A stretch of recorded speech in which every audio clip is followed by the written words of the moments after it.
she was one of the founders as well. Hello, folks. Welcome to White No More podcast. Today we will be learning about the Sojourner Truth Organization with Michael Staudenmaier. Michael wrote the book on STO, Truth and Revolution, in 2013. Hello, Michael. Welcome to White No More podcast. Can you please tell the audience a bit about yourself? Sure. Thank you for having me. I am, let's see, where to start. I guess the official version is that I am an assistant professor of history at a small school in Indiana called Manchester University. Long before that, I've been interested in sort of historical interventions on the political left. So looking at the backstory to various versions of left politics that exist in our contemporary world. And it's that interest that eventually led me to work on the book Truth and Revolution that you mentioned. And sort of from there, I decided to pursue graduate study and eventually earned a PhD and landed this job as a professor. That's awesome. What made you want to write about STO to begin with? Well, I had met a number of people who had been involved in STO about a decade after the group ceased to exist. So in the mid-90s, I met a number of folks who'd been involved in the group over a period of years. Mostly they were people who lived in Chicago, although along the way I also met people like Noel Ignatieff, who at that point was living in Boston.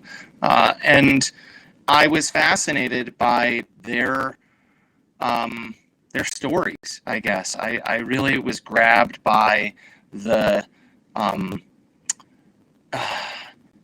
willingness to grapple with political ideas in a way that was not in any sense orthodox, right? They were Marxists and I was an anarchist, and that seemed like it would be a big divide, but on a lot of specific issues, I found their approach to political questions really refreshing and open to deeper analysis. And I wanted to learn more. I was fascinated by this. And then the other kind of side of this is that at that time, I was trying to sort of prove to myself that it was possible to be an intellectual outside of the context of universities. And the irony there, of course, is that I now work myself inside a university. But it's important for me, at least, that this book was entirely the product of work that I did without any kind of contact, maybe contamination, if you will, from graduate study or university employment. This was something I did as an intellectual project of the left, if that makes sense. It makes total sense. Thank you for that. So we'll get started. How and when was STO founded? So STO was founded in near the end of 1969. As you and your listeners may be aware, the kind of crucible of 60s radicalism in the United States in some ways came to a head in 1969 and then began a sort of decline. Obviously, the people who founded STO didn't know. They couldn't predict that future, and they thought they were operating in a period of heightened revolutionary fervor that was likely to continue.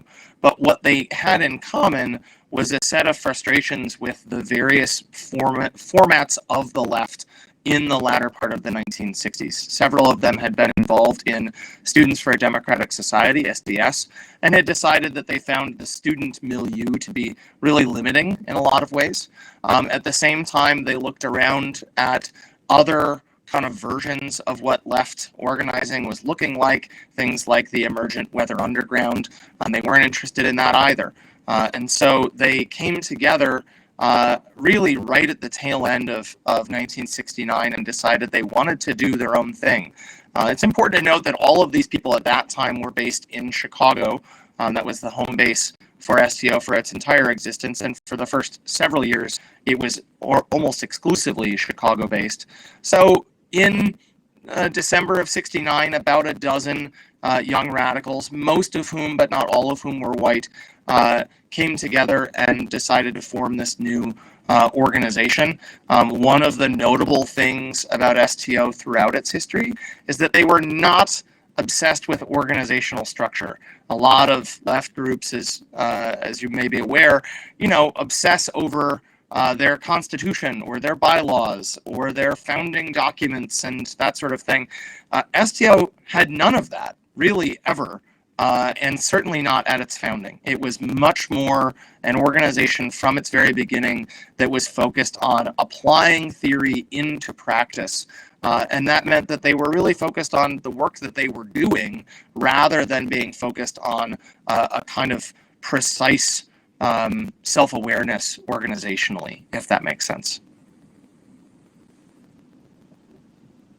It makes total sense. Thank you very much. Who were some of the founders and some of the members of STO? Sure, there were, as I said, about a dozen different people involved in the founding. Some of them, spent long years associated with STO, and in that sense, perhaps the two most maybe famous is, I don't know if it's the right word, members of STO. Among those co-founders were Noel Ignatiev, who I mentioned earlier. At that time, when he was in STO, he went by the name of Noel Ignatin, later changed his name to Ignatiev. And the other is a man named Don Hammerquist. Don had come out of the Communist Party. He'd been a sort of rising young member of the CPUSA before deciding that they were politically not where he wanted to be. And he moved in this more or less unorthodox direction and ran across Noel, who had a different experience. He'd been in the CP as a teenager before moving through a number of other left sects. Other people that were involved at the founding that I think bear some notice, Carol Travis, who was a longtime factory worker and then later labor organizer. Let me think. There are a couple of others that are really notable in terms of the founding. Hilda Vasquez, who had a long trajectory of Latino organizing, including involvement with the Young Lords organization in Chicago. She was at the time married to Noel, and she was a founder. There were a couple of others that are worth kind of paying attention to, but I would say that that in terms of the members that came in after the founding, probably the most well-known, and again, he's not exactly famous, is a man named Ken Lawrence, who had been close to Noel in the 1960s, had not joined STO at the beginning, but later joined and was a member for several years. There are certainly many others. Probably over the course of its existence, there were maybe a few hundred people who passed in and out of STO at different times.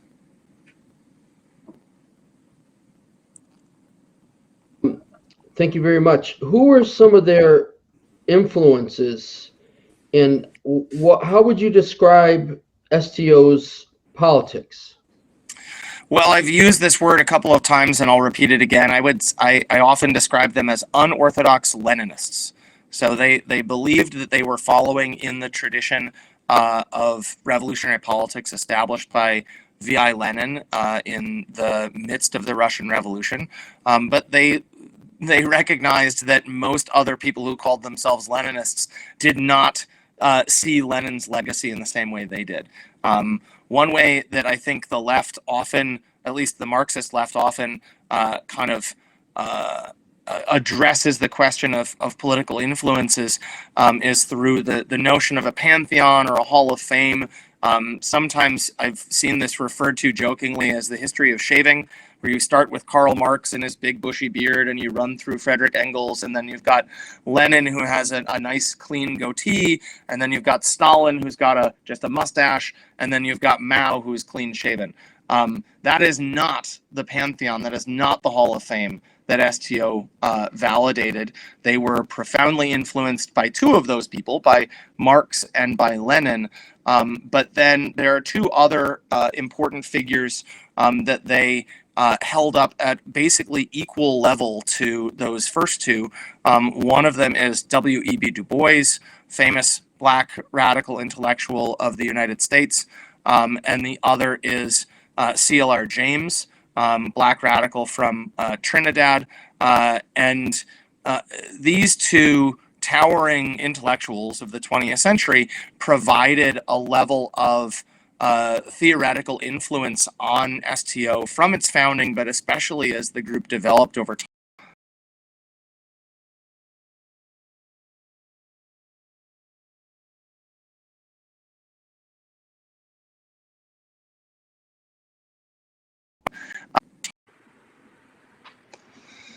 So in addition to Marx and Lenin, there were two other sort of core members of STO's rather unorthodox pantheon for political influence and inspiration. And those two were W.E.B. Du Bois, famous black intellectual of the 20th century, and C.L.R. James, another important black intellectual from the same period. What STO drew from those two individuals was rather different than what many other otherwise like-minded left-wing organizations were taking from their own conception of the history of the left. From Du Bois, they were particularly interested in Du Bois' classic work, Black Reconstruction, which offers a deeply influential reading of the period after the United States Civil War, the period that historians call Reconstruction. Today, the insights in that book that Du Bois wrote in the 1930s are more or less the consensus understanding of historians on Reconstruction, but that was not the case when STO was kind of developing itself politically. And what they learned or thought they learned from Du Bois was the basic principle of what came to be called white skin privilege. Du Bois advances the notion that in the aftermath of the Civil War, it was the persistence of white privilege that basically meant or guaranteed the failure of a true anti-racist revolution inside the United States. Meanwhile, and I can say more about that at some point if we want. Meanwhile, from C.L.R. James, they borrowed a number of ideas, particularly about the relationship between culture and politics. James was a man supremely interested in every aspect of human endeavor. It's hard to find anyone else who's written books about sports, literature, art, and also more kind of low culture avenues such as modern cinema. And James writes about all of those and offers a consistent theme, which is that the culture of a given society is one of the best ways for us to understand the underlying political tensions and possibilities of that society. And STO took that claim to heart, especially later in its political existence, when it became more and more fascinated with the notion of autonomy. And again, we can talk more about that if we want. But as STO progressed, James's notion of autonomy, sometimes also called the seeds of socialism argument, proved to be ever more influential on STO as time went on. So that's really the kind of set of influences that sort of put STO in motion from the very beginning, this kind of, again, unorthodox pantheon of Marx, Lenin, Du Bois, and James. Sorry. That's okay. I want to briefly talk about what you just mentioned with autonomy.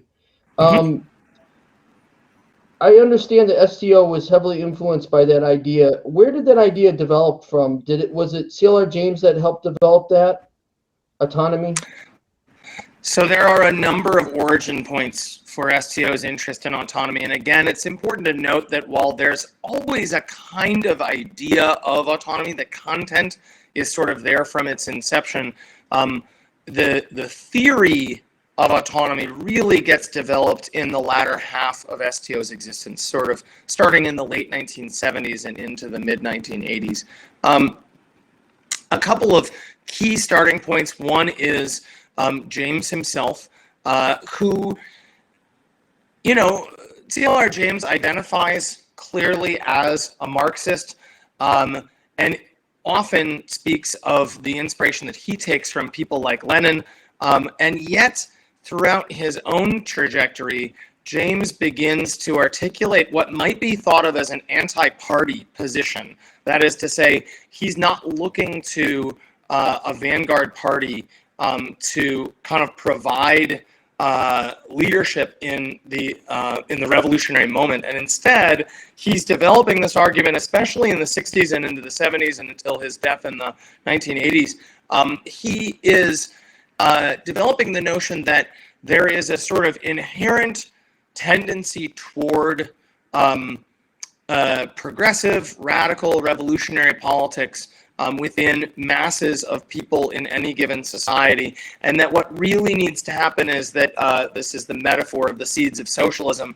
If the seeds of socialism are present in every human community, then what is necessary is a gardener, right? You need somebody who can kind of water the seeds and provide the right fertilizer, and then the seeds themselves will sprout, so that you do not need the kind of top-down guidance or leadership of a vanguard party. And that is a sort of implicit notion of autonomy, the autonomy of communities in struggle from the parties that may claim to represent them. And that's one of the ideas that STO develops in this kind of broad theory of autonomy. Another set of arguments come from the European autonomist movements that spring up in the 1970s and again into the 1980s.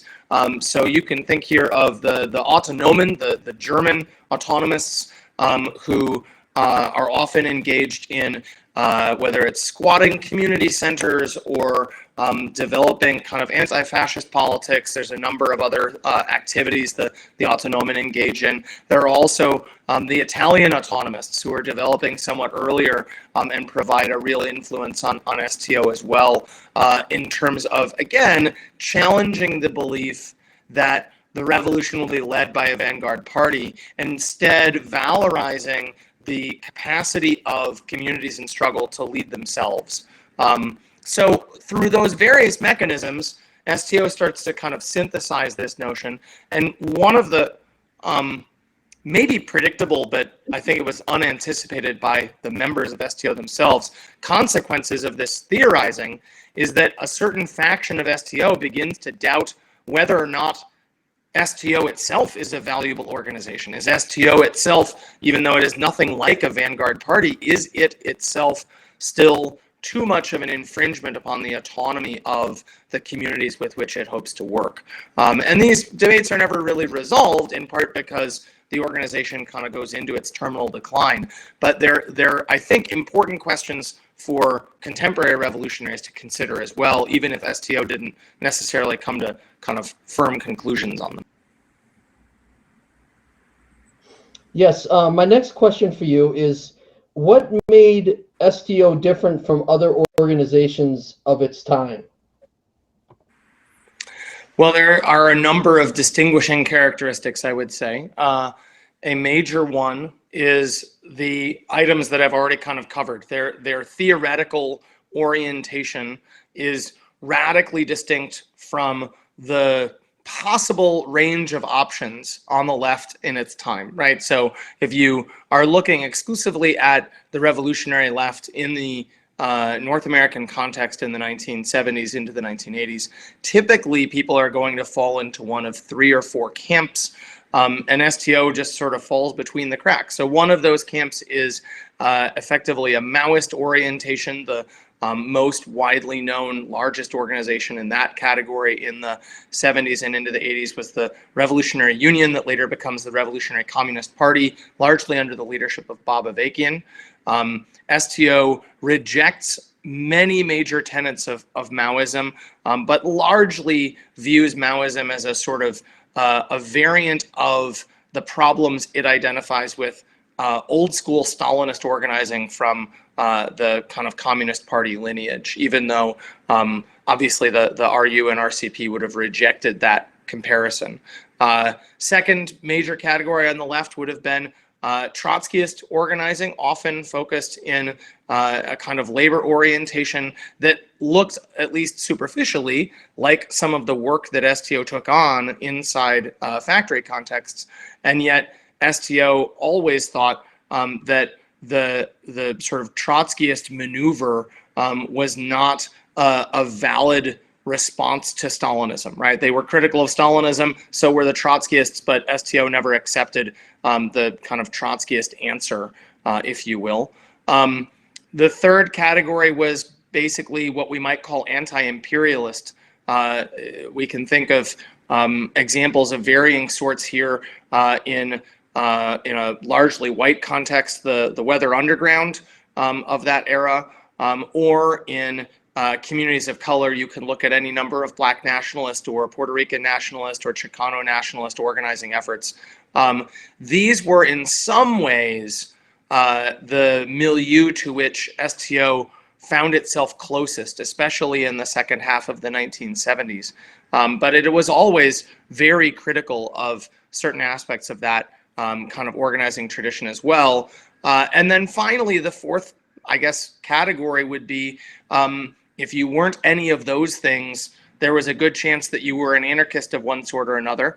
And while STO did at varying points attract a number of anarchists to its membership, it was never an anarchist organization. It always self-identified as a Leninist group, and therefore was not ever going to fall into that category as well. So, you know, it's more a question of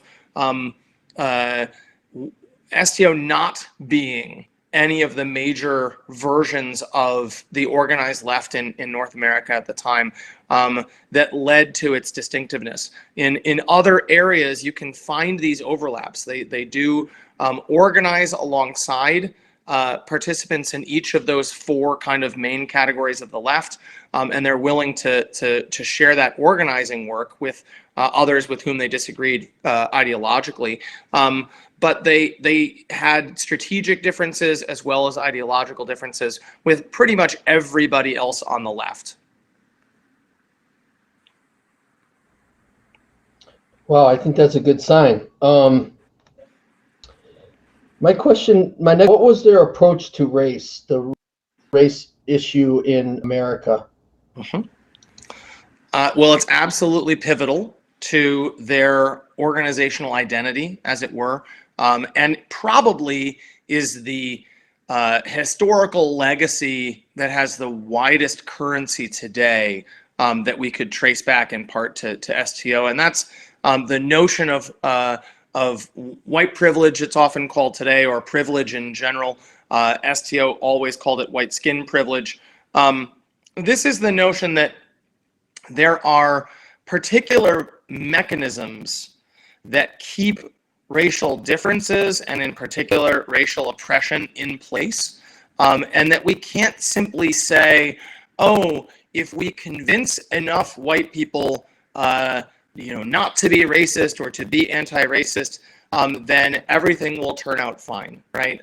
STO instead says we need to begin with a materialist analysis. This is a classic Marxist kind of argument. We need to begin with a materialist analysis. Where do racial hierarchies emerge from?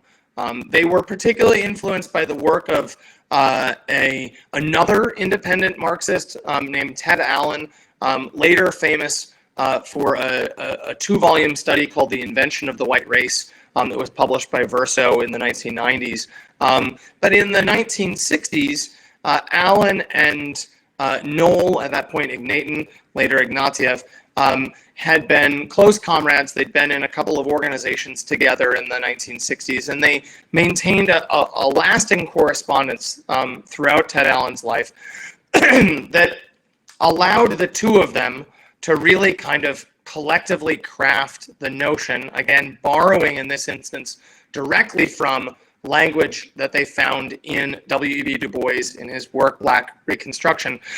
Excuse me, the notion that white people in the United States were effectively granted a set of material privileges by the ruling class that had been denied to otherwise equivalently positioned black people. So if we adjust for class difference, for instance, and we are looking exclusively at working class white people and working class black people, white privileges allow for certain advantages to be obtained by white members of the working class in the United States.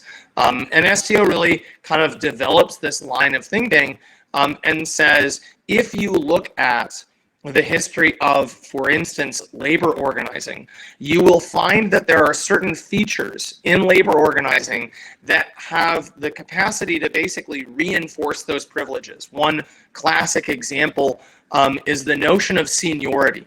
Seniority is often a demand in any labor organizing effort.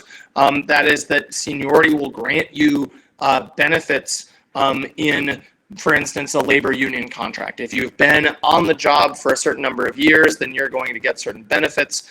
Maybe it's longer vacation time or higher pay or whatever it is. STO said, well, that can be this sort of stalking horse for white privilege because historically, black workers in many industries, in many parts of the United States, not simply in the segregation era South, but throughout the United States, black workers routinely found themselves the last hired and the first fired. So if there's an expansionary turn and a factory needs 100 more workers, workers 90 to 100 might be black workers. But then, if there is a contraction in the economy and the factory needs to lay off its most recently hired people on the basis of seniority, that affects disproportionately those black workers. Whereas white workers who'd been there much longer will retain their privileges and benefits that accrue to them basically as white people. So that's one kind of concrete example of the problems of white skin privilege. STO develops this analysis as a way to understand why we have not had a working class revolution in the United States.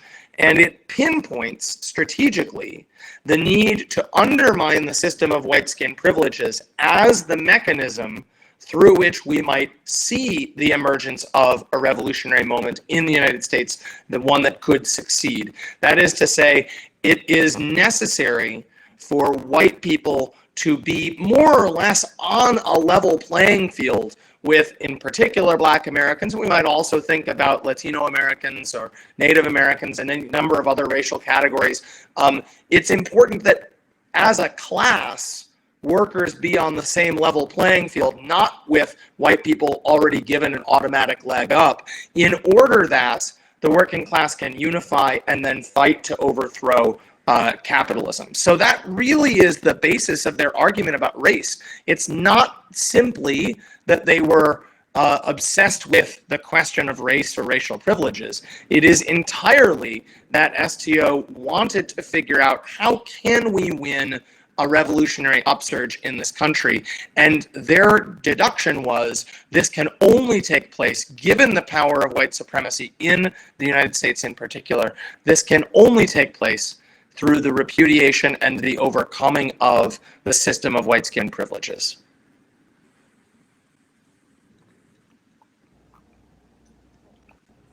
Excellent. That was very well said. For my next question, what programs, campaigns did they do? What was their strategy? I know part of it was working in the factories. Mm-hmm. So in my book, I articulate effectively a periodization, the word that historians often use, where I would break down STO's history into three parts. And if we think of STO as operating for something like 15 years, each of them is about 5 years. So roughly 1970 to 1975, 1976 to 1980, 1981 to 1986, roughly, something like that. And in those three eras, STO adopted fairly radically different strategies. Again, trying to accomplish the same aim, trying to figure out a pathway to a revolutionary upsurge in the United States. The first era, in the first half of the 1970s, STO's organizing efforts were almost exclusively focused on the factories of urban centers, especially Chicago, but then subsequently in other places in Iowa, in Missouri, elsewhere in the United States, looking at trying to organize workers to develop something that looked sort of like what the old Leninist model of a Soviet, right? The Soviet Union, in that context, the word Soviet is effectively a council of workers in particular. In STO's mind, this was radically different than a traditional labor union model. The core analysis STO offered of labor unions was that they were effectively middlemen. They were mediators between working class anger and bourgeois stability. And that a successful labor union, of course, if it's doing its job right, it's negotiating contracts. It is maintaining labor peace by winning certain concessions from the bosses that benefit in the short term some or all of the workers. Now, STO said that's basically an incompatible role with the notion of developing a revolutionary movement. And so it looked outside of the labor unions to try to build workplace councils that facilitated workers taking control of their own demands in a factory context, right? So that is really their main organizing effort in the first half of the 1970s. They're active in a range of large and small factories, also for a period of time active in a number of hospitals, looking, kind of anticipating some of the healthcare organizing that's taken place in the 21st century. So those are, that kind of first period. But then in the middle part of the 1970s, a couple of factors are limiting the capacity of this work. One is the emergent notion that didn't have a name at that point, but we would later call deindustrialization. It's getting harder and harder for the members of STO to maintain jobs in factories because so many factories are shrinking in size or closing altogether and moving their operations to Mexico or South Korea or wherever. The other is the decline in what had been a really powerful independent labor upsurge of the late 1960s and early 1970s, which had seen hundreds, if not thousands, of wildcat strikes, workers organizing, sometimes within unions, sometimes where there were no unions, and sometimes actively against both the bosses and the unions. That was a great environment for STO to kind of develop its politics, but as that upsurge of labor activity subsided, STO began to realize it needed to look elsewhere. So in the second half of the 1970s, STO's work was largely, not exclusively, focused around two areas.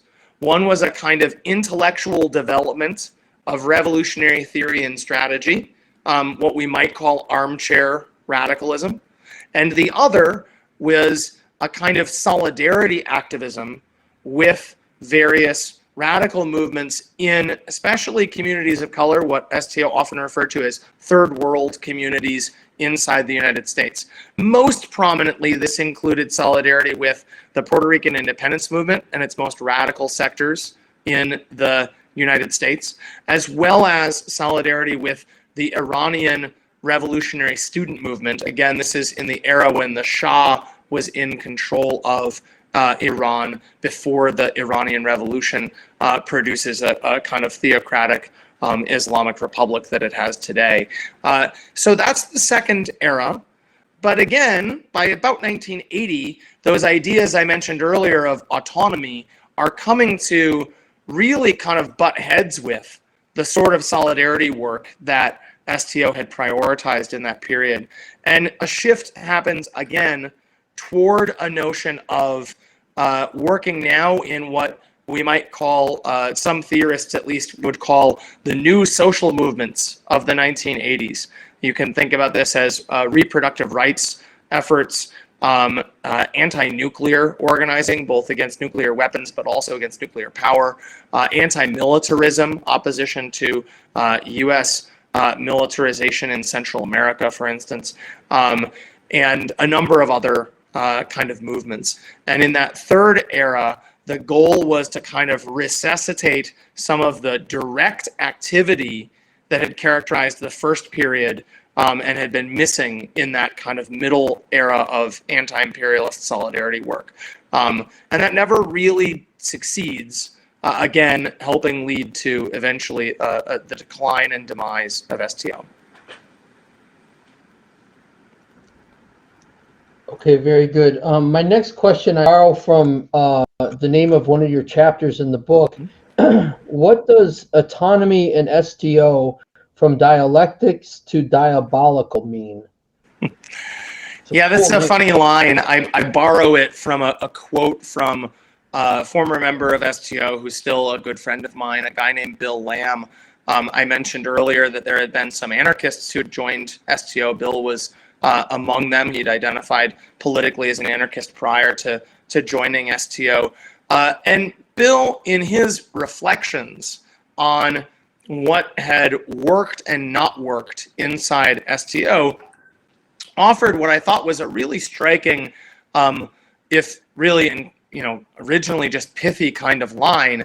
And he said, this is no longer the era of dialectics. The STO in the 1970s had pioneered a set of political education courses that pivoted around studying the notion of dialectics, learning how dialectical thinking worked in a Marxist context, so that people could learn, this was the title of these courses, they could learn how to think, which is a phrase from Lenin himself. So Bill says by the mid-1980s, we're no longer in the era of the dialectics courses. We're out of dialectics and we're into diabolics. So what does he mean by diabolics? He's largely referring to a period of time near the end of STO's organizing when it was mostly involved in planning various forms of mass direct action, the kind of thing that later, a decade and a half later, came to be associated with things like the World Trade Center protests in Seattle in 1999, the notion of Occupy in 2011.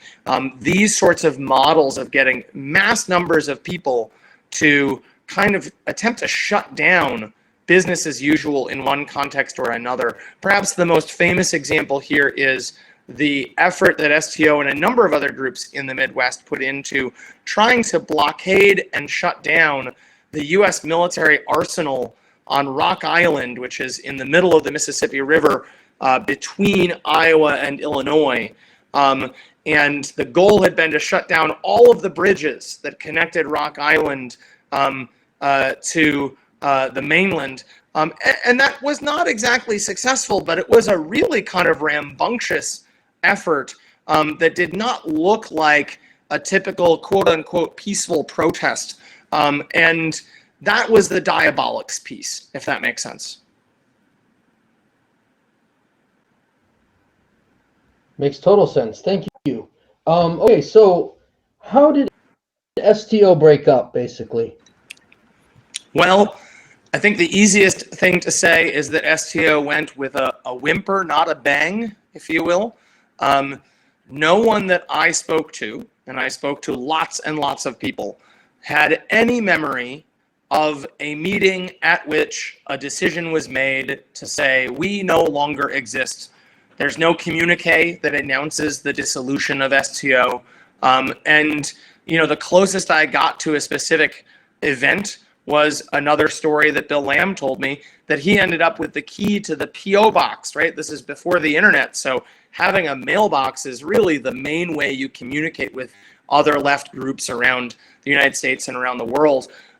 He ended up with the key to the mailbox around 1986 or so, and he said he went to go pay the bill. You pay in advance, 1 year in advance. And he said he cleaned out the mailbox. He figured that by the time he got there, nobody had checked the mail in probably a whole year since the last time they'd paid for it. So he took the mail, and then he paid for another year, and he said by the end of that year, which he figured was probably in 1986 or 1987, he never went back, and the mailbox was just abandoned. That's as close as we have to an authoritative story of when STO ends. It's important to point out that there are a number of structural factors here. This is not just about a bunch of people kind of individually giving up, if you will. We need to remember that the movements of the late 60s had been in serious decline all the way through the 1970s, but that decline accelerated massively as Reagan rose to power in the United States, as even more radical wings of the organized left in the United States themselves became more conservative. And STO always rejected what it saw as the rightward drift within the left. But it's hard to swim against a drift that is very powerful, right? It's difficult to swim against the current. And STO struggled to not only attract new members, but it struggled to maintain even a base level of membership. There are a number of individual kind of conflicts that factor into this. Disagreements within STO about a number of political issues led certain numbers of people to leave. And of course, once a number of people leave, then more people will leave simply because they feel demoralized. They may not have cared deeply about the particular item that led certain people to leave in some sort of a split. But then as they look at what's left of the organization, it seems small compared to what had been there before, and people kind of start to look for other things to do. So that by the time the organization ceased to exist again, it's not like there is a massive drag-out fight with factions. It is instead that everybody who had been involved went looking for other things to do with their time. And I think it's important to note that with a very few exceptions, pretty much everybody who'd been involved in STO, including in those later years, maintained left-wing politics of one sort or another all the way up through our present day, those that are still around. That leads me to this next question. What has happened to some of the members of STO since then? Well, many of the people who were in STO are not exactly what we might call public figures. So, they've largely lived quiet lives, attempting to contribute in ways that they can to organizing, to radical theory, etc. The exception to that probably was Noel. So Noel Ignatiev left STO around 1983 by his own recollection. And a couple of years after that, he left work in the steel mills of Gary, Indiana, where he had worked for more than a decade, and instead opted to shift his life trajectory radically. He went to graduate school at Harvard University and eventually became a professor of history. And this allowed him a much broader audience, if you will, not necessarily an academic audience. He did publish an influential academic book in the 1990s that was called How the Irish Became White. But he was more widely known because of the work that he and his friend and comrade John Garvey, who had never been in STO but was always close to it. But Noel and John founded the journal Race Trader in the 1990s that lasted into the first decade of the 2000s and became a high-profile venue for people trying to think through the limitations and the opportunities of anti-racist organizing. And Noel would be grimacing if he were here today. He hated the word anti-racist, but the notion of organizing against white supremacy was pivotal to the project of Race Trader. And so that really gave him an amplified breadth of audience. After Race Trader dissipated, he went on to help found a journal that still exists to this day called Hard Crackers. And then, as you and many of your listeners may know, Noel passed away a few years ago. Other than Noel, there aren't that many people who have again, a high enough profile really to track. I pay close attention to the continuing writing of Don Hammerquist, who, to the best of my knowledge, was the only person to be a member of STO from its founding all the way until its demise. But Don has a long history as a revolutionary theorist, writing in varying capacities and in many widespread venues, often over the last 20 years in small blogs on the internet. And then there are a number of other people to pay attention to. Some people who had been in STO became fairly prominent union organizers. Some people who had been in STO became participants in think tank outfits that focus on everything from economic revitalization projects to anti-fascist monitoring projects and beyond. When I started my project on the history of STO, I was not a professional historian. I was an amateur in all of the best ways that that term can mean. But I later went to graduate school and became a professor of history, which is what I do today. And it's worth noting from my particular perspective that by my count, no fewer than 4 former members of STO subsequently went on to get PhDs in history. I can't explain quite why, except that they always thought that a historical analysis of both white supremacy and capitalism was essential to any strategy to undermine and overthrow those phenomena. But it is kind of fascinating to me that there have been so many. I hope that's a useful kind of cross-section of an answer. It is. It most certainly is. Thank you. My last question is, how can we carry on the work of STO today? And I just want to briefly give this organization, White No More, a plug, because what we're trying to do with this organization is to end white supremacy. But what do you think that we can do to continue the work of STO? Yeah, when I worked on my book, which is over a decade ago, this coming month, a decade ago next month in May of 2012 is when the book came out. As I was working on the book, I kept crafting and recrafting and revising and re-revising a concluding chapter that was about the legacy of STO for the contemporary left. And that proved a very difficult chapter for me to write. And it was difficult largely because the context in which STO had existed really doesn't exist anymore today. We live in a post-Cold War world. We live in a post-9/11 world. We live in a post-deindustrialization world. We live in a world of the information economy, the service economy.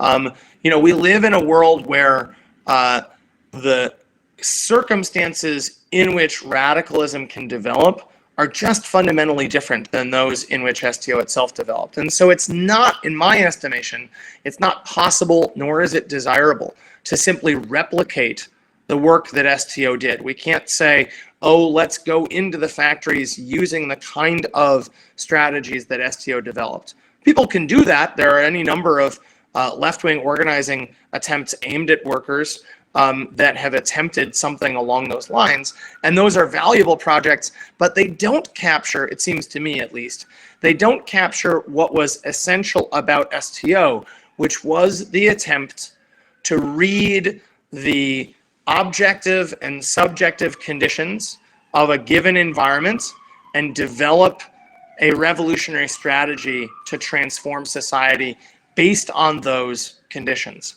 And in that way, if we want to honor the legacy of STO, it begins with not looking at what STO did or even necessarily at what STO thought, but looking more at how STO functioned. This gets back to that dialectics course I mentioned earlier. How to think was an important piece of what STO tried to model for the left, and we can take that as the core piece of our inspiration. How do we analyze the problems facing the world today? How do we analyze climate change, for instance, something that was not on the agenda of STO at the time of its existence? How do we analyze the continuing debates over immigration? How do we analyze the prison industrial complex? How do we analyze the increasingly global and transnational nature of capitalist enterprise?